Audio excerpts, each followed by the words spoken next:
नमस्कार, मी Gautam Kamble GK news मराठीमध्ये आपलं सर्वांचं स्वागत। आता बातमी आहे पर्यटन स्थळाची, पाहूया सविस्तर।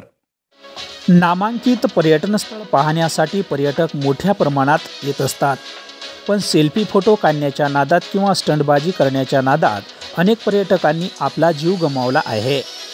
ही बाब लक्षात घेऊन नांदेड जिल्ह्याचे जिल्हाधिकारी अभिजित राऊत यांनी पर्यटनस्थळी धोक्याच्या ठिकाणी जाऊन सेल्फी फोटो काढण्यास किंवा स्टंटबाजी करू नये यासाठी जिल्ह्यातील पर्यटनस्थळ ठिकाणी 144 लागू केले आहे।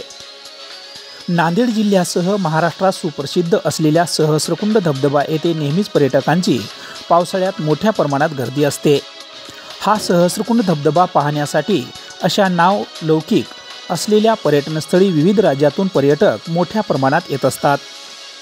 अशा या पर्यटनस्थळी कुठल्याही पर्यटकांची जीवितहानी होऊ नये आणि पर्यटक धोक्याच्या ठिकाणी जाऊ नये किंवा त्या पर्यटकांना त्या ठिकाणी जाऊ देऊ नये यासाठी पर्यटनस्थळी पोलीस कर्मचारी दिले आहेत।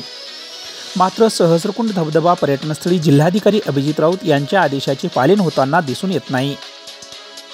पर्यटक सेल्फी फोटो काढण्यासाठी धोक्याच्या ठिकाणी जात आहेत, तर काही पर्यटक स्टंटबाजी करताना दिसून येत आहेत।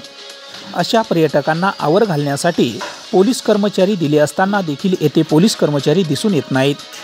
त्यासाठी येथील हौशागवशा पर्यटकांना आवर घालण्यासाठी पोलीस कर्मचाऱ्यांनी नेहमी उपस्थित राहून अशा पर्यटकावर आवर घालावी अशी मागणी येथील नागरिक व पर्यटकातून होत आहे। Bureau report, GK news, Kinwat, Nanded. तुम्ही पाहत आहात महाराष्ट्राच्या कुशीतलं जीके न्यूज मराठी, सात जनतेची, भूमी महाराष्ट्राची।